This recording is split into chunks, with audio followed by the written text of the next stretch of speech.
Sau khi Lưu chủ nhiệm bình phục chấn thương, đã đưa gia đình đến tận nhà cảm ơn. Cuối cùng còn cho thành hướng đông một công việc thời vụ. Cùng lúc đó, Trần Ngưu Hoa đưa cả gia đình 3 người hào hồng về. Ngô Bảo Kiện không chịu nổi lòng tham công việc, liền lại một lần nữa âm thầm ra tay.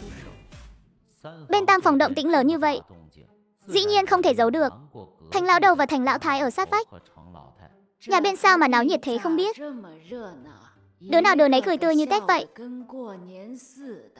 Hai người bực bội không chịu nổi, lại rất muốn sang bên Tam phòng hóng hớt, nhưng lại không gỡ bỏ được sĩ diện. Nếu mà đi, sợ là lại phải khóc lóc đòi theo vào thành phố. Thế thì hỏng bét. Cục cưng của bà nội ơi, sao lại thế này rồi? Cái con nhỏ chết tiệt này, giờ tính khi đúng là ngày càng lớn. Ông nhìn cái vẻ mặt nó vừa rồi xem, có chỗ nào là con người làm bà nội này ra gì đâu. Bây giờ đã phân ra rồi. Hai thân già sau này chỉ dựa vào đại phòng, dẫu có bất mãn cũng chỉ có thể lầm bầm sau lưng. Đúng là đàn bà tóc dài kiến thức ngắn, chẳng có chút tầm nhìn xa nào. Con cái mình đúng là làm vẻ vang quá mà. Tôi còn trẻ mà đã đưa chúng ta lên đỉnh cao cuộc đời rồi. Trước kia ai thấy mình cũng né như né ta, giờ thì hay rồi, đứa nào cũng tranh nhau chào hỏi, khen đến mức em cũng ngại luôn đó chị. Hôm nay lại có 3 đứa trẻ xin em đưa chị đi chơi, bảo chị là anh hùng đấy. Ha ha ha, đây vốn là cơ duyên mà tôi cướp được từ tay Thành Phủ Bảo. Những gì cô ta mất đi chính là những gì tôi xứng đáng nhận được. Vị lãnh đạo lớn được cô cứu ấy nằm ở trạm xá 3 ngày, vết thương đã khỏi 7-8 phần, có thể xuống đất. Liền sốt sắng đưa cả nhà tay xách nách mang, đi suốt đêm tìm đến tận nơi. Ba ơi, có phải ở đây không? Cái này tồi tàn quá. Cho cá không bằng cho cần câu, phải nghĩ cách kiếm một công việc để báo đáp người ta thôi. Cuối cùng cũng đợi được mọi người rồi. Biết mà, nếu không phải cháu cứu chú thì sao chú còn đứng được ở đây chứ? Cả nhà chú đều trông chờ vào chén cơm của chú đó. Thôi mà, đừng có khóc nữa. Chú khóc làm cháu nhức hết cả đầu rồi chú ơi. Hay là chúng ta vào nhà ngồi nói chuyện đi. Đúng, ông xem cái bộ dạng gì thế này, làm con bé sợ rồi đấy. Ái cha, để anh Vượng chê cười rồi. Vong Thư, đây là mẹ. Đây chính là chú Lưu, chủ nhiệm trị an mà con đã cứu đó. Sau một hồi nghe chú Trình Vượng giải thích, hai người họ mới nắm rõ đầu đuôi sự việc. Hóa ra ông anh chính là người mà con gái tôi đã cứu về à? Chẳng mấy chốc hai người đã gọi nhau huynh đệ. Vương Tuệ Phương và vợ chủ nhiệm Lưu cũng sát lại một bên, thì thầm to nhỏ, tám chuyện rôm rả, bỏ mặc chú Trình Vượng sang một bên. Tôi định sắp xếp cho ông một vị trí nhân viên tạm thời trước, nhưng chỉ cần chịu khó làm, tôi sẽ giúp mọi người vào biên chế chính thức. Trong thành phố bây giờ mỗi người một hố, công việc này bao người tranh nhau suốt đầu mẻ chán còn không được. Mọi người đừng có chê đấy nhé. Làm nhân viên cho nhà chúng tôi ư? Bát cơm sắt, đúng là bát cơm sắt rồi. Chê gì chứ, đây là bát cơm sắt mà. Ai mà dám chê cơ chứ? Thế chẳng phải là không biết tốt xấu sao? Tôi biết ngay là mình không nhìn lầm người mà. Dặn dò xong thời gian báo danh ngày mai, vợ chồng nhà họ Lưu khéo léo từ chối ở lại dùng bữa, rồi đạp xe rời đi. Được rồi, đừng có cười ngốc nữa. Công việc này là do con gái liều mạng dành về cho ông đấy. Làm không tốt thì đừng có về nhà. Cơm con cái rượu cho thì tất nhiên phải ăn thật ngon rồi. Sau này tôi sẽ đưa tất cả mọi người vào thành phố hết. Ha ha, không ngờ tới trẻ măng thế này mà đã được ăn bám con gái rồi, sướng thật. Nhà Tam phòng ngập tràn tiếng cười. Nhà Đại phòng và Nhị phòng lại như ngồi trên đống lửa. Tại sao năng lực của mình lại mất tác dụng với nhà Tam phòng? Rõ ràng với những người khác là bách phát bách chúng mà. Dạo này cô ta vẫn đang trong thời gian thử nghiệm. Tam phòng chẳng hề hấn gì. Ngược lại mấy dân làng làm vật thí nghiệm khác lại liên tiếp gặp xui. Kẻ thì gãy chân, người thì ngã lăn ra đất. Nếu không phải bị Thành Vong Thư làm yếu năng lực mấy lần, thì có giữ được cái mạng nhỏ hay không còn khó nói.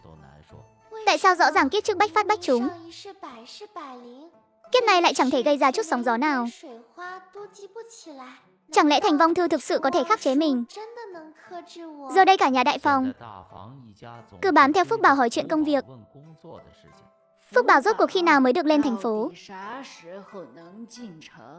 Lúc đầu cô đâu có nói như vậy. Thậm chí đến lúc ngủ. Suất làm việc đó, mai có đi báo danh được không? Phúc Bảo được phân nhà chưa? Khi nào thì vào ca? Đến ngủ cũng không được yên thân. Mình còn đường nào để đi nữa đây? Cơ hội sớm đã bị con danh Thành Vong Thư nẫng tay trên rồi. Thành Phủ Bảo im lặng trốn tránh. Hiện tại chỉ có thể dùng chiêu trì hoãn để sống giặt rẹo qua ngày. Nhưng địa vị ở đại phòng lại ngày một đi xuống.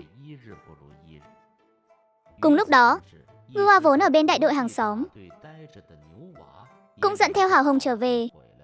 Kể từ sau sự việc lần trước, Ngưu Hoa luôn ở bên cạnh Hào Hồng không rời nửa bước, chăm sóc cô ấy hồi phục dần dần. Ngay cả lúc vụ mùa bận rộn nhất cũng không về nhà. Mối quan hệ của hai người cũng qua những ngày chung sống mà âm thầm vượt qua ranh giới đó. Ôi con trai của mẹ, cuối cùng cũng chịu về rồi. Mau vào nhà đi, đừng đứng ngoài hóng gió nữa. Trong bụng con đang mang cục vàng của nhà ta đấy. Bố, mẹ, sao trong sân nhà mình lại mọc thêm một bức tường thế này? Nhắc đến chuyện chia gia tài, Triệu Quế Hoa lại được dịp tuôn trào. Bà ta nắm lấy tay Ngưu Hoa, nói liền thoáng như Ngô Giang, kể hết chuyện tam phòng cửu lãnh đạo có được công việc ổn định ra sao, rồi chuyện đại đội trưởng đích thân đến xin lỗi thế nào, đều khai sạch sành xanh. Công việc ổn định trên thành phố. Cơ hội đến rồi. Hắn nén chặt sự vui sướng trong lòng, giả vờ dáng vẻ ngoan ngoãn. Dù sao thì hắn vẫn chưa phải người nhà họ Thành. Thể hiện quá vội vàng ngược lại sẽ bị nghi ngờ.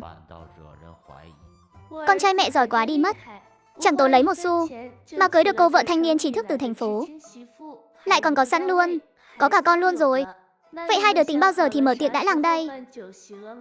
Phải làm thật lớn vào, thu lại hết đống tiền mừng trước đây đã đi khách, để cho cả làng phải ghen tị nổ mắt. Con vẫn chưa tính tới, mẹ cứ xem mà làm là được. Cả hai đều mải mê nghĩ về việc vào thành phố làm việc, làm gì còn tâm trí nào lo cho đám cưới. Ái cha, hai đứa nhỏ đều nghe lời tôi, thật là hiểu chuyện quá. Yên tâm, đám cưới này mẹ nhất định sẽ làm thật vẻ vang. Phúc Bảo à, nghe nói cháu có cửa vào thành phố đúng không? Có thể giúp sắp xếp. Tôi và con bé sẽ nghĩ cách. Ái cha, làm gì có cửa nẻo nào đâu, đều là bên ngoài đồn thổi thôi ạ. Phúc Bảo là giỏi nhất rồi. Trong làng ai mà không biết cháu có bản lĩnh. Hắn càng nhiệt tình, ý định tiễn đi của Thành Phủ Bảo càng đậm. Một suất làm việc sớm đã bị Trình Vượng thúc cướp mất rồi. Trong tay tôi chẳng có gì cả. Vậy mà cô còn vác mặt đến đây tìm hiểu à? Cả hai bề ngoài thì cười nói vui vẻ, thực chất đều có âm mưu riêng. Dưới cái vẻ hòa thuận giả tạo, duy trì một sự cân bằng kỳ quái. Ngày cưới định vào cuối tháng, phải thật vẻ vang cho đàn đàn. Sau khi hôn sự được chốt xong, đối với Hào Hồng mà nói, quả bom hẹn giờ trong bụng cuối cùng cũng giải quyết được một nửa. Kết hôn hử? Sống được đến ngày đó rồi hãy hay. Ta vốn dĩ đã không muốn hôn sự này thành công, giờ thì hay rồi. Người thì đòi gả qua đây, bụng còn mang cả rồi nữa. Đáng hận hơn nữa là dám nhắm vào suất làm việc của ta. Cho dù kiếp này không được vẻ vang như kiếp trước, đồ của ta cũng không đến lượt loại người như Hào Hồng. Trong ánh mắt đầy vẻ thâm độc, nhưng ngoài mặt vẫn luôn mỉm cười, che giấu cực kỳ kín kẽ, không một ai hay biết. Ai mà sáng sớm đã làm loạn thế này? Con gái, sao con dậy sớm vậy? Ngủ thêm chút nữa đi. Thôi à, con không ngủ được nữa. Để chuẩn bị cho buổi nhận việc hôm nay, Thanh Hướng Dương mặc bộ đồ tươm tất nhất, cả người trông vô cùng phấn khởi, cảm giác như đang đi trên mây vậy. Anh, ông, đọc theo chị nào. Chị à, chị đúng là lấy oán báo ân mà. Học xong trang này đi, mai chị dạy em viết tên mình. Nhờ có sự giúp đỡ của Lưu chủ nhiệm, Thành Hướng Dương thuận lợi nhậm chức, trở thành nhân viên tạm thời, lương tháng 15 tệ. Ở ký túc xá 8 người. Tuy hơi sơ sài, nhưng là bước đầu để bám trụ lại thành phố. Đợi khi ổn định kiếm được tiền sẽ đón cả nhà lên. Nhưng ông không biết rằng Trình Vượng Thúc đã có trong tay nhiều bất động sản, đều là lấy được từ chỗ Thành Phủ Bảo. Vợ ơi, con gái ơi, bố nhớ hai mẹ con phát điên luôn. Được rồi, mới xa nhà một ngày là không ai cần. Tôi nữa rồi phải không? Bố nó này, lần này ông làm việc được đấy. Toàn là giáo trình dùng được thôi. Tất nhiên rồi, không xem tôi là ai à? Để chuẩn bị cho kỳ tuyển giáo viên, Vương Tuệ Phương mỗi ngày chỉ làm nửa ngày, chỉ chọn những việc nhẹ nhàng. Trong làng bắt đầu có lời ra tiếng vào, nhất là nhà bác cả. Chỉ mong được xem trò cười của họ. Tôi nhất định phải chứng minh bản thân mình. Chuyện Thành Phủ Bảo vào thành phố, rốt cuộc là đã có tin tức gì chưa hả? Có, nhưng vẫn phải đợi thêm chút nữa. Khi nào được tôi sẽ báo cho mọi người. Kể từ đó, đãi ngộ của Thành Phủ Bảo tụt dốc. Phải làm việc nặng, ăn cơm thừa canh cặn. Đợi đến khi tôi đổi đời, chắc chắn sẽ khiến các người phải hối hận. Đặc biệt là mày đó, Hào Hồng. Nếu không phải mày suốt ngày đâm chọc bên tai bà già, thì tao đâu có đến nông nỗi này. Cậy cái bụng mà muốn cướp đồ của tao sao? Giờ thì mất đứa nhỏ rồi. Để xem mày còn vênh váo được cái gì. Ngay chiều hôm đó, Hào Hồng đi vệ sinh thì trượt chân ngã xuống hồ xí, khiến cái thai bị bay màu. Bản thân cô ta cũng phải chịu khổ một vố. Chỉ cần năng lực vẫn còn, tôi nhất định sẽ lật ngược thế cờ. Cuối cùng cũng tống khứ được quả bom hẹn giờ này. Thành Ngưu à, anh chỉ là kẻ đổ vỏ tôi chọn mà thôi. Thật là oăm. Cả hai đều đạt được mục đích. Con của tôi, cháu đích tôn của tôi cứ thế mà mất rồi. Một vụ tai nạn thanh toàn cho bí mật của hai người đàn bà, nhưng lại xé nát hy vọng của một gia đình. Mà cơn bão thực sự bây giờ mới chỉ bắt đầu. Mọi người vì muốn che giấu bản thân nên ra sức nịnh bợ Phúc Bảo, làm việc cho Phúc Bảo. Phúc Bảo hiện tại vẫn chưa biết những chuyện mình làm đã bị Hào Hồng đoán ra rồi. Còn về phía Tam Phòng, Vương Tuệ Phương nhờ vào nỗ lực của mình, cộng thêm một chút cơ duyên, đã thành công trở thành giáo viên. Trong cả cái nhà họ Thành này, vụ tai nạn này chắc chắn lại do cô em gái ngoan kia ra tay. Nếu không thì chẳng đời nào lại xảy ra chuyện bất ngờ như vậy. Chẳng lẽ tất cả những ai đối đầu với nó đều không có kết cục tốt đẹp sao? Tại sao Phúc Bảo đã độc ác đến nhường này, mà ông trời vẫn cứ thiên vị nó như vậy? Ông trời ơi, ông thật là quá bất công rồi. Kể từ khi Trọng Sinh trở về, tuy cô thường xuyên đứng giữa Triệu Quế Hoa và Thành Phủ Bảo để khích bác, nhưng chưa từng thực sự gây hại gì cho Thành Phủ Bảo. Chỉ luôn âm thầm quan sát mọi hành động của nó. Rốt cuộc trên người nó có bí mật gì? Tại sao kiếp trước lại được nhiều người yêu quý đến thế? Tại sao vận may của nó lại tốt như vậy? Qua một thời gian theo dõi, cô đã đúc kết được một vài quy luật. Mỗi khi Thành Phủ Bảo gặp may thì sẽ có người xui xẻo, mà còn là kiểu cực kỳ đen đủi nữa. Không đăng sức thì cũng thân tàn mà dại. Hào Hồng, việc mất con này đã khiến tôi hoàn toàn chắc chắn. Ngoài Thành Phủ Bảo ra không ai làm được. Nếu như mà nói ra, họ vừa mới nghe tôi nói xong thì ngay sau đó sẽ nghĩ tôi bị điên. Huống hồ cái tính hám lợi của nhà họ Thành, cho dù có biết đi nữa thì cũng sẽ tiếp tục nịnh bợ nó để trục lợi. Nhưng một khi tôi bị lộ thì sẽ rất nguy hiểm. Chẳng biết Thành Phủ Bảo sẽ đối phó tôi thế nào. Sau khi nghĩ thông suốt mọi chuyện, Trình Đại Nha không còn ra mặt chia rẽ mối quan hệ giữa Thành Phủ Bảo và Triệu Quế Hoa, mà chuyển sang âm thầm đâm chọc sau lưng, thổi gió châm lửa. Đồng thời, cô ta còn hóa thân thành bà chị tâm lý, bắt đầu nịnh bợ Thành Phủ Bảo, giúp cô ta làm hết mọi việc. Sai đâu đánh đó, cô ta bảo gì thì làm nấy. Em gái Ngũ bảo em nói sao thì làm vậy, chị đều nghe theo em hết. Sự phục tùng đột ngột này khiến thành phủ bảo vô cùng đắc ý. Hiếm khi có được một người nghe lời thế này. Cô ta tự nhiên tạm bỏ ý định đối phó chị mình.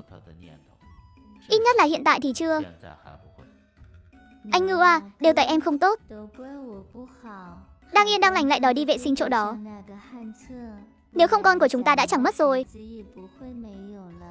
Cô ta thực ra chẳng muốn giữ đứa bé đó, nhưng đột nhiên mất đi. Trong lòng vẫn có chút đau buồn. Trong những giọt nước mắt này cũng có vài phần thật lòng. Hồng Hồng, chúng ta còn trẻ mà. Sau này sẽ lại có con thôi. Em đừng đau lòng quá. Vừa nãy ở chỗ nhà vệ sinh chỉ có mình em thôi sao? Anh vừa mới đi xem chỗ đó xong. Tuy là có nguy cơ trượt ngã, nhưng tỷ lệ là cực kỳ thấp.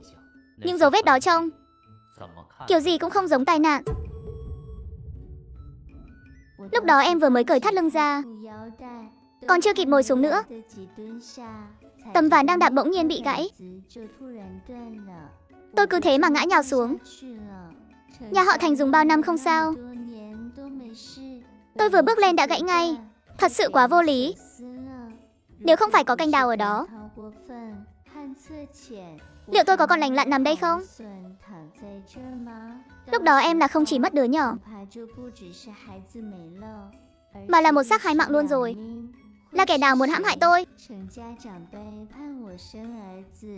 Họ sẽ không hại tôi đâu. Em gái lớn của Ngưu A thì lầm lì, càng không có khả năng. Người duy nhất có thể là Thành Phủ Bảo. Rõ ràng Thành Ngưu A cũng nghĩ đến điều này. Sắc mặt anh ta lập tức sa sầm xuống. Vết cắt trên tấm ván đó rất gọn, hoàn toàn không phải tự nhiên mà gãy. Lần trước Hào Hồng rơi xuống nước chắc cũng do nó. Tôi cưng chiều nó từ nhỏ tới lớn, có chỗ nào đối xử tệ với nó đâu. Chỉ vì tranh giành suất làm việc mà muốn tác động người yêu tôi, tác động luôn cả con tôi. Nhưng đây cũng chỉ là suy đoán, không có bằng chứng. Tôi cũng không dám chất vấn nó. Tiếng động lớn như thế, tam phòng cách một bức tường tất nhiên nghe rõ mồn một. Cả nhà 4 người thậm chí còn ngồi xổm thành hàng, tay áp sát vào bức tường đất, vẻ mặt vô cùng nghiêm trọng. Ai không biết chuyện, con tưởng họ đang nghe lén bí mật quốc gia. Không hổ danh là Thành Phủ Bảo, vẫn thâm độc như thế. Cái hồ xì đó dùng bao năm không sao. Hào Hồng vừa đi đã gặp chuyện ngay. Chỉ có thể trách cậu ta không cẩn thận thôi. Chỉ là hơi tiếc cho đứa nhỏ. Nhưng mà Triệu Quế Hoa sau này sẽ không còn cơ hội khoe khoang trước mặt tôi nữa. Đại phòng vì thế mà gác lại chuyện cưới hỏi. Còn tam phòng thì được hưởng mấy ngày thanh tịnh. Hôm nay Vương Tuệ Phương đi thi giáo viên. Hai mẹ con đã dậy từ sớm để chuẩn bị. Nhìn cái gì mà nhìn, con không mau dậy đi. Hôm nay không cần đi làm nữa. Con dậy ngay đây, dậy ngay đây. Thanh Hướng Dương hiện là công nhân thời vụ của xưởng bình nước ấm. Cả làng chấn động khi biết được là nhờ con gái cứu được lãnh đạo lớn. Mọi người lại chuyển sang ghen tị. Mẹ, con đi cùng mẹ nhé. Được. Con gái à, có con ở đây, lòng mẹ thấy yên tâm hơn hẳn. Thanh niên trí thức Tô, tôi đã cho anh biết đề thi rồi. Anh nhất định phải thi cho tốt đấy, vì tương lai của hai chúng ta. Với cả chuyện này tuyệt đối đừng nói với ai, nếu không là tôi tiêu đời luôn đó. Yên tâm đi, kể cả là vì em, anh cũng tuyệt đối không hé răng nửa lời. Hai người thản nhiên tán tỉnh nhau, mà không biết ở góc tường có hai mẹ con đang ngồi xổm nín thở tập trung nghe lén. Gã thanh niên trí thức này chính là người đã chiếm được suất giáo viên ở kiếp trước. Sau này gã đá cô ả này để cưới con gái của bí thư. Cô ta đến tận cửa quậy phá, cuối cùng mất việc, bị đày đến một ngôi làng hẻo lánh, sống những ngày tháng thảm hại không nỡ nhìn. Tiết lộ đề thi, bọn họ còn có lương tâm không vậy? Con gái, con xem nên làm thế nào? Mẹ nghe theo con hết. Nếu bọn họ đã yêu nhau thắm thiết như vậy, thì chúng ta giúp họ một tay đi. Nhưng danh dự của phụ nữ quan trọng hơn tất cả. Sau này bọn họ còn mặt mũi nào nữa chứ? Đã làm ra loại chuyện không biết xấu hổ này, thì chúng ta có gì mà phải ngại giúp bọn họ? Dám làm thì phải dám chịu. Được, con nói xem làm thế nào. Mẹ hoàn toàn nghe theo con.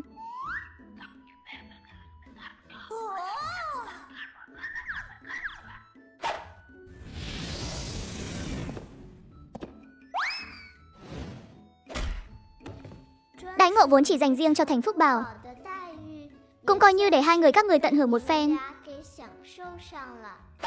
Hi hi hi. Lúc này quần áo hai người xộc xệch, đang ôm chặt lấy nhau. Mọi người nói khẽ thôi. Con gái tôi nhát gan lắm. Nếu tiếng động lớn quá, nó càng không dám ra đâu. Ở ngay phía trước kia. Ai cha. Thôi xong, căng rồi. Mẹ, con nghe thấy họ nói chuyện về kỳ thi rồi. Chị này nói là đã đem đề thi, đã nói với anh trai này rồi. Sau đó hai người họ cứ thế mà gặm lấy nhau. Ôi giời ơi, tim gan của mẹ ơi. Sao mà phải chịu khổ thế này cơ chứ. Xem con gái tôi bị dọa cho sợ chưa kìa. Vốn dĩ nó nói chuyện đã lắp bắp rồi, sau này biết phải tính sao đây. Đừng nói nhảm nữa. Bắt hai đứa này vì tội lưu manh đã đành, lại còn dám làm lộ đề. Chó như chó lợn giải lên ủy ban cho tôi. Hai người bị trói gô lại khi còn đang hôn mê, bị kéo đi như kéo súc vật. Thi xong rồi không sao đâu mẹ.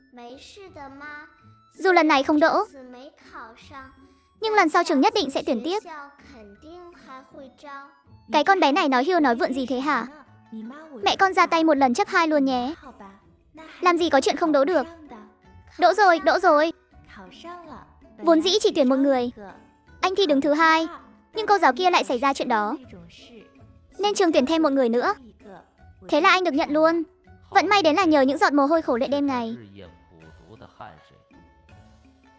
Ồ, thím Ba và con bé Thư đang gói sủi cảo đấy à? Cái nhà này dạo này đúng là ngày càng khấm khá lên rồi. Đến cả bột mì trắng cũng có mà ăn. Chỉ là nửa chậu bột mì trắng thôi mà. Sao mà so được với nhà bác cả. Mấy ngày nay còn được ăn cả thịt nữa kìa. Vợ chú Ba, cô dạy con gái cãi lại người lớn thế à? Đúng là loạn hết cả rồi.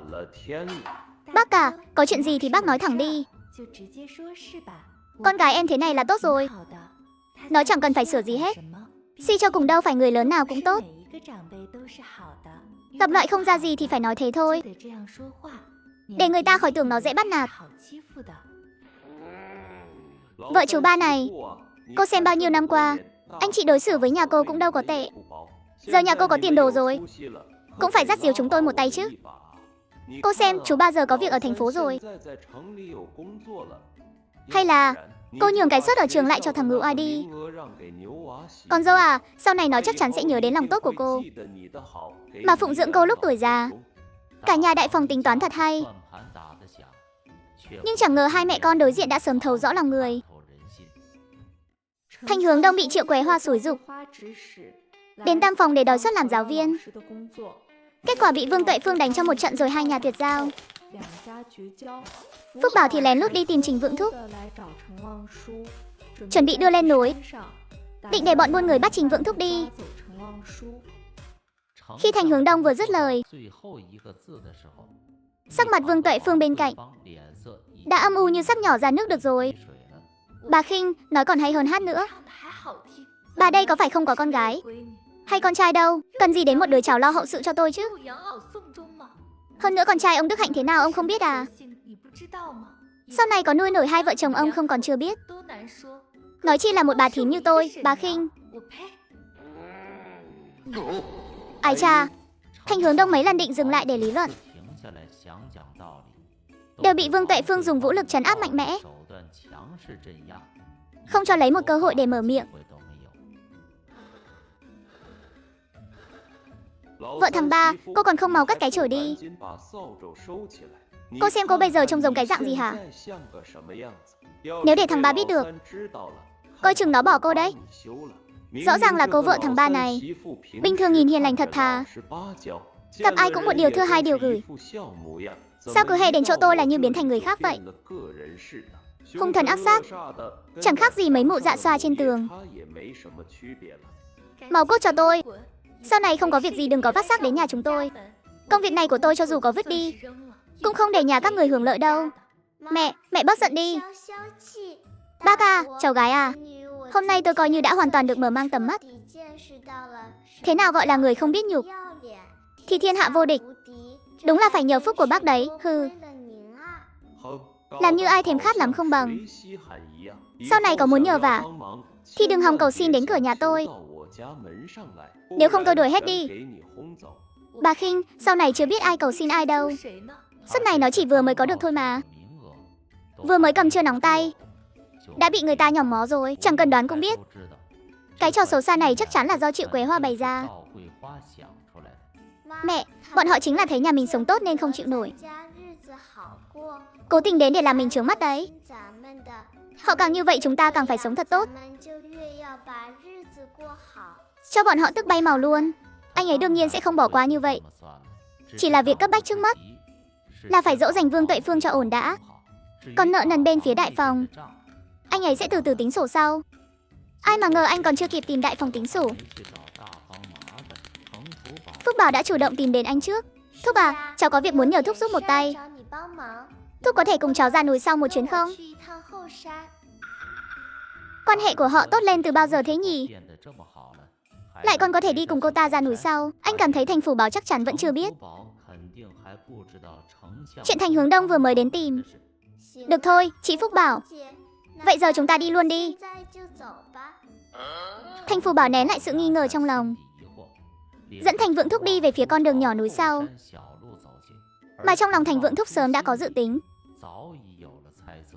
Nếu đã như vậy thì đừng trách tôi dùng chiêu gậy ông đập lưng ông. Trả lấy lại cho cô nhé.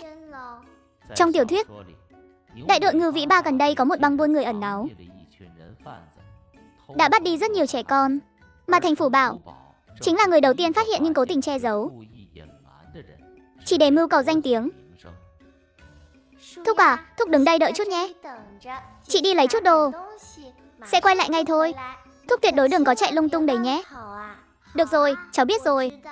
Chị Phúc Bảo cứ yên tâm đi, cháu nhất định sẽ ngoan ngoãn đợi chị về, không chạy lung tung đâu. Cái đồ Thành Vong Thư đáng ghét. Để xem hôm nay cô chạy đằng trời nào. Tôi chạy được hay không tự tôi còn không biết sao. Ngược lại là cô, hôm nay chắc chắn hết đường chạy rồi. Thành Phủ Bảo vừa lần vào rừng, Thành Vong Thư đã âm thầm bám gót. Thấy Thành Phủ Bảo đang rón ra rón rén tiến gần nơi ẩn náu của bọn buôn người, chuẩn bị dụ rắn khỏi hang. Thời buổi này rồi, không ngờ còn có kẻ tự dâng xác cho bọn buôn người nữa.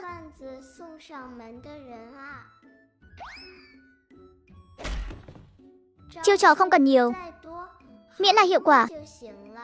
Chẳng phải thế này là quá ổn rồi sao? Lại còn có chuyện tốt thế này à? Đúng là cây bia từ trên trời rơi xuống, gạ bề thốc Thành Phủ Bảo đang hôn mê lên, rồi quay người đi thẳng về phía hang ổ. Đang muốn tống tôi vào tay bọn buôn người đến thế. Vậy thì tôi cũng để cô nếm thử mùi vị này xem sao. Mình đúng là người tốt, thích giúp người mà. Cô nhanh chóng ghi nhớ địa hình, phải mau xuống núi tìm viện binh thôi. Đám trẻ đó mà trễ chút nữa là sợ không cứu được. Ai đấy, ai đấy? Đừng gõ nữa, cửa nhà tôi sắp bị gõ nát rồi đây. Thím ơi, con thấy bọn buôn người trên núi. Cả Phủ Bảo cũng bị bọn chúng bắt đi rồi. Cái gì? Thím ơi, một mình thím lên đó chỉ làm đánh rắn động cỏ thôi. Phải báo đại đội trưởng tập hợp người đi vây bắt bí mật. Đúng, phải làm thế mới được. Ngay sau đó, hai người chia làm hai ngả. Một người ra đồng gọi người, một người đi tìm đại đội trưởng. Cùng lúc đó, bên phía Thành Phủ Bảo, cô ta đau đến mức tỉnh cả người. Con nhỏ này tỉnh rồi đại ca. Xem chừng không vấn đề gì lớn, chắc chắn là bán được giá hời đây. Vậy chú trông nó cho kỹ. Nếu nó dám chạy thì cứ tác động vật lý cho gãy chân nó đi. Em biết rồi đại ca, anh cứ yên tâm. Lại bị tính kế rồi. Lại là cái người đó. Mày câm mồm. Sống trong nhung lụa được chiều chuộng quá lâu, nên cô ta đã quên mất sự hiểm ác của thế gian rồi. Mày dám đánh tao? Tao tát liên hoàn trái phải, cho nó đối xứng luôn. Gương mặt Thành Phủ Bảo sưng vù lên tức khắc. Nếu mày dám bỏ chạy, khóc thì cũng khóc khẽ thôi. Nếu để tao nghe thấy tiếng động nào, con danh này cứ đợi đấy cho tao. Gã ta miệng thì hung thần ác sát, nhưng trong lòng lại vui như mở hội. Con bé này trắng trẻo, mặt tròn môi đỏ, nhìn là biết được cưng chiều từ nhỏ rồi. Cơ thể rất khỏe mạnh, khí sắc hồng hào, chắc chắn là rất đáng tiền. Cô ta cuối cùng cũng hiểu ra, đám người này thực sự dám hủy hoại đời mình. Rõ ràng mình định đẩy Thành Vong Thư vào hố lửa, sao giờ bản thân lại rơi vào đây chứ? Đều tại cái đồ trời đánh đó. Rốt cuộc là kẻ nào đứng sau ám hại mình? Trong đầu cô ta lướt nhanh qua tất cả kẻ khả nghi, cuối cùng dừng lại ở khuôn mặt ngây thơ đó. Thành Vong Thư, mỗi lần mình muốn hại cô ta đều bình an vô sự. Ngược lại mình lại gặp xui xẻo. Lần này cô ta đồng ý nhanh như vậy, căn bản là đã có mưu đồ từ trước rồi. Thành Vong Thư đáng ghét. Nếu thật sự là mày hại tao, đợi tao sống sót trở về, tao nhất định sẽ không tha cho cả nhà mày. Tất cả đều là lũ trời đánh. Ánh mắt của con bé này sao còn đáng sợ hơn cả sói trong rừng thế này. Nhưng nghĩ đi nghĩ lại, cô ta lại dao động. Thành Vong Thư, cái đồ hèn nhát đó, đến cái chai tương đổ cũng chẳng thèm dựng, mà cũng có bản lĩnh ám hại mình sao? Cô ta lấy đâu ra bản lĩnh đó chứ? Kiếp trước, chính cô ta báo tin mới triệt phá được băng buôn người. Giờ mình lại trở thành kẻ bị bắt. Liệu còn có ai đến cứu không? Nhưng đứa trẻ đó cả đời cũng chẳng thể trở về. Mình không thể bị bán đi. Người đàn ông của mình sắp xuống nông thôn rồi. Ngày lành của mình đang ở ngay trước mắt mà. Ngay khi Thành Phủ Bảo đang đầy lòng oán hận, bên này Thành Vong Thư đang gọi người tập hợp. Chú đội trưởng, sau nồi có bọn buôn người ẩn nấp, ít nhất cũng 10 mấy tên, còn đang nhốt cả bọn trẻ nữa. Cái gì? Lập tức tập hợp thanh niên, đánh xe bò lên công xã báo tin. Cả nhóm mang theo đồ chơi lên núi. Dưới sự dẫn dắt của Trình Vượng Thúc, lặng lẽ tiếp cận hang núi. Đại đội trưởng, hay là để tôi đi dò đường trước? Chú ý an toàn. Mọi người nín thở tập trung một lúc lâu. Người thợ săn chạy thục mạng quay về. Trên núi, trong đó thực sự có bọn buôn người. Hơn 10 đứa trẻ đều bị nhốt trong hang. Lão Lý dẫn cánh trái, lão Trương chặn đường hậu. Những người khác theo tôi xông vào chính diện. Con bé kia, cháu cứ trốn kỹ ở đây, tuyệt đối đừng ló đầu ra. Gió à, cháu chắc chắn sẽ trốn thật kỹ.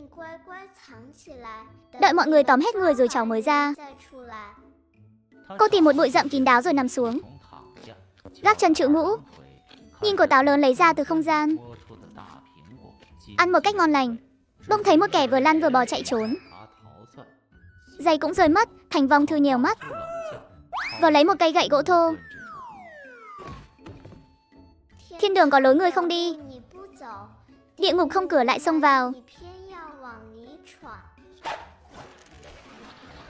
Con bé kia, cháu ở đâu rồi? Cháu ở đây nè. Cái con bé này, chẳng phải bảo đừng chạy lung tung sao? Bị bọn buôn người bắt đi thì sao? Bị gấu vồ thì tính thế nào? Đội trưởng, cháu biết lỗi rồi ạ. Nhưng lần này là có nguyên nhân. Cháu vốn đang trốn rất kỹ, đột nhiên thấy hắn từ trong hang chạy ra, vô tình vấp đá ngất xỉu luôn. Cháu thấy không ổn, nên lập tức trói hắn lại. Có con cái nhà ai mà gan dạ thế này không? Nhà họ Thành đúng là hổ phụ sinh hổ tử mà. Vừa hay trói chung với đám buôn người vừa bắt. Xuống núi giải lên công xã thôi.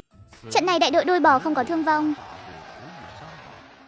tóm gọn toàn bộ tội phạm, cứu được 8 đứa trẻ, bao gồm cả Thành Phủ Bảo. Chiến tích này không chỉ giải nguy cho làng bên, mà còn khiến đại đội đuôi bò nở mày nở mặt. Còn Thành Vong Thư vẫn ẩn mình sau đám đông, gặm nốt miếng táo cuối cùng, cười không ngớt. Thành Vong Thư vì tố giác và hỗ trợ bắt giữ bọn buôn người, nên được trao tặng danh hiệu cá nhân tiên tiến và khen thưởng. Thanh Hướng Dương biết chuyện liền hóa thành chiến thần khoe con, gặp ai cũng khen con gái nức nở. Họ vừa mới đi tới chân núi, thì đụng mặt toán người tới chi viện. Trong đám người này ngoài 1-2 người quen mặt, thì số còn lại toàn là người lạ. Chắc hẳn là người của công xã cử đến, cùng đội chi viện của mấy thôn lân cận. Ái cha, đồng chí lão Lý, cuối cùng cũng đợi được các ông rồi. Vừa nhận được tin là chúng tôi tới ngay. Lũ trẻ vẫn ổn cả chứ? May mừng, nếu không nhờ con bé này lanh lợi, biết báo tin cho chúng tôi, thì chúng tôi cũng chẳng hay biết gì. Đợi đến lúc biết được, em là lũ trẻ này đã bị bán đến xó xỉnh nào rồi không biết. Đồng chí Thành Vong Thư là người nào? Mau ra đây cho tôi làm quen chút nào. Con bé này không đơn giản đâu. Gặp người thường mà bị nhìn chằm chằm thế này, chắc đã sợ đến bủn rủn chân tay rồi. Con bé này lại khác, càng nhìn càng thấy có bản lĩnh. Phải chi là con gái tôi thì tốt biết mấy. Ông xem cũng xem rồi, thế là được rồi đấy. Mau đưa lũ trẻ về đại đội đi, giải bọn buôn người lên công xã nào. Đúng là đẻ con gái vẫn tốt hơn. Con gái nhà người ta sao mà giỏi giang thế. Nhìn lại cái mướp đắng nhà mình xem. Cả đoàn tiến thẳng về phía sân phơi. Đó là bãi đất trống lớn nhất đại đội, cũng là nơi thường xuyên họp hành. Đại đội trưởng, đã bắt được bọn buôn người trên núi chưa? Bắt được rồi, nhóm đại ngưu sắp áp giải tụi nó tới đây rồi. Các bà cứ yên tâm, cũng nhờ có con gái nhà Thành Lão Tam. Nếu không thì chẳng biết lũ trẻ nhà mình bị bọn chúng xử lý ra sao nữa. Đúng là vậy mà. Vợ chồng Thành Lão Tam đúng là khéo sinh được cô con gái tốt. Chuyện này làm tôi ngại quá đi mất. Con gái, con không sao chứ? Cái đứa trẻ này, việc nguy hiểm thế này cứ để người lớn lo là được rồi. Con còn hóng hốt làm cái gì? Mẹ, con biết lỗi rồi. Sau này chắc chắn sẽ không thế nữa đâu.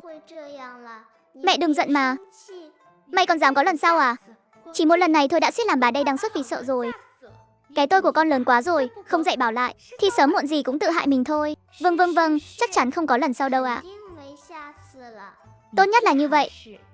Vợ Lão Tam này, bà cũng đừng mắng con bé Thư nữa. Lần này thật sự là nhờ có nó đấy. Nếu không thì đám trẻ của đại đội mình, em là đều bị bọn buôn người này làm hại hết rồi. Đúng vậy đó. Vợ Thành Lão Tam mà, bà đừng mắng con bé Thư nữa. Lần này nếu không có nó, chẳng biết đại đội mình sẽ mất bao nhiêu đứa nhỏ nữa đâu. Chẳng phải sao hư.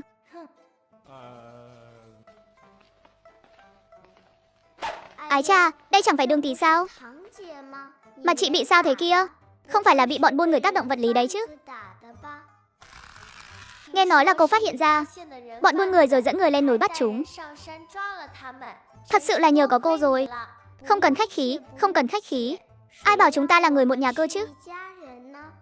Dập đầu với em một cái là được. Chị, em đùa chút thôi mà. Đường tỷ chắc không giận đâu nhỉ? Chúng ta đều là người một nhà mà lị. Thanh Phù Bảo trong lòng lửa giận cuộn trào, hận không thể tiễn nó đi luôn. Cô ta không hiểu tại sao mỗi lần có ý xấu với em họ, người xui xẻo luôn là chính mình. Đến chút phúc khí đó dường như cũng đang lặng lẽ tan biến. Phụ huynh của đại đội bên cạnh nghe tin vội chạy đến. Có người còn chạy rơi cả giày, chỉ để đón con về. Cảm ơn sư cô nhỏ. Nếu không thì con nhà tôi đã bay màu không thể quay về rồi. Không có gì đâu. Được rồi. Để con bé Thương nghỉ ngơi một chút đi. Định đi đâu thế hả? Không đi đâu cả. Chỉ là đi xem nhị thế nào rồi thôi. Thực ra nhị đã sớm bị nhốt trong phòng rồi. Vương Tệ Phương sợ nhị chạy lung tung bị bọn buôn người nhắm trúng. Vượng Thúc nổi đình đám sau trận bắt bọn buôn người, nhận được danh hiệu cá nhân tiên tiến. Đến cả đại đội cũng được thơm lây thành đơn vị tiên tiến. Thành Phù Bảo sau khi biết chuyện, tức tới mức cắn rách môi, suýt thì ngất xỉu. Ôi Thành Hướng Dương, ông thật là có phúc quá đi. Sinh được cô con gái anh hùng quá xá. Cả làng mình đều phải cảm ơn Vượng Thúc nhà ông đó nha.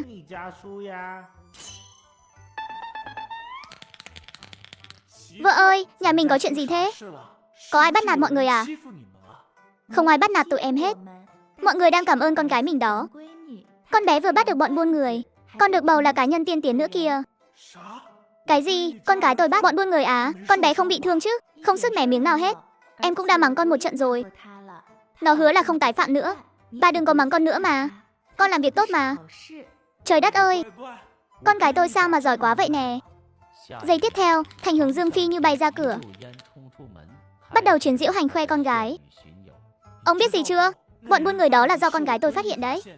Được xã cấp bằng khen cá nhân tiên tiến luôn nhá. Thật ngưỡng mộ ông quá.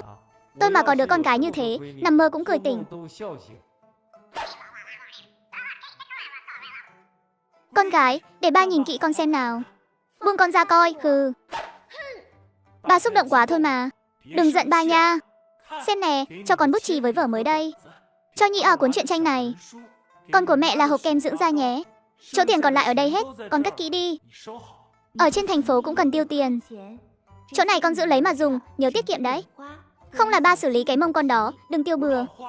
Con tiêu bừa hồi nào đâu chứ. Ôi trời, thật là cay mắt quá đi. Sau những chuyện đã xảy ra, để bảo vệ an toàn cho Nhi hai mẹ con quyết định đưa cậu bé đến bệnh viện. Cuối cùng cũng không phải học viết chữ nữa rồi, tự do muôn năm, ha ha. Biết được sự thật làm tôi rơi nước mắt. Vào lớp phải ngoan ngoãn nghe giảng đó. Chị sẽ bảo bố lấy quỹ đen mua kẹo hoa quả cho em. Còn nếu quậy phá thì mỗi ngày làm thêm 2 bài toán. Tính không ra thì đừng hòng ăn cơm. Em nhất định sẽ nghe giảng nghiêm túc ạ. Lúc này, vị thừa tướng ở trong công xưởng. Tiền còn chưa kịp tiêu xu nào. Sao tự dưng cảm thấy như bị thứ gì đó không sạch sẽ nhắm. Chúng thế nhỉ?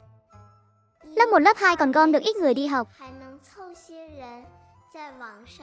Chứ lớp trên thì hầu như chẳng còn ai. Không phải họ không muốn học, mà là vì nhà thiếu nhân lực lao động. Đứa trẻ dù nhỏ đến đâu cũng kiếm được nửa công điểm. Biết chữ không thực tế bằng việc lấp đầy cái bụng. Cái thời thế này tôi chẳng thể thay đổi được. Chỉ có thể lo tốt cho bản thân trước, bảo vệ gia đình mình. Ô, đây chẳng phải là con bé Thư sao? Sao không gọi mấy chị em ta cùng đi học với? Nhà mình đâu phải chỉ có mình cô là người đi học. Xì, coi như cô giỏi.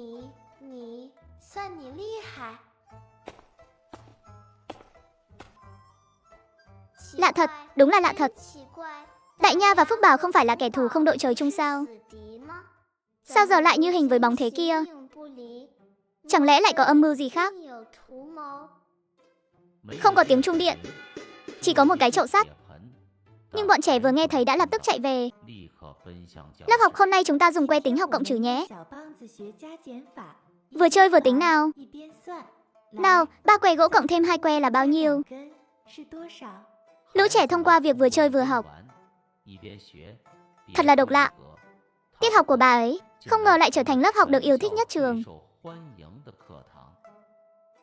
2 tiết học buổi sáng kết thúc. Buổi chiều ai nấy tự về nhà. Người thì xuống đồng, người thì làm việc nhà. Trận đói kèm mấy năm trước khiến mọi người coi lương thực còn quý hơn cả mạng sống. Vương Tuệ Phương sau khi chia gia tài thì chăm chỉ hơn hẳn. Rảnh rỗi là xuống đồng ngay, nhưng chỉ làm những việc nhẹ nhàng. Dù sao trong nhà cũng có 2 người ăn cơm nhà nước rồi, không cần thiết phải vì mấy cái công điểm mà vắt kiệt sức khỏe. Trình Vượng Thúc sắp xếp xong bài tập cho Nhị bèn lên núi săn đồ rừng để bồi bổ cho người nhà. Gà rừng thỏ hoang trong không gian đã đủ nhiều rồi, nhưng có ai lại chê nhiều thịt đâu chứ. Đợi thời gian nữa lên trần bán một mẻ,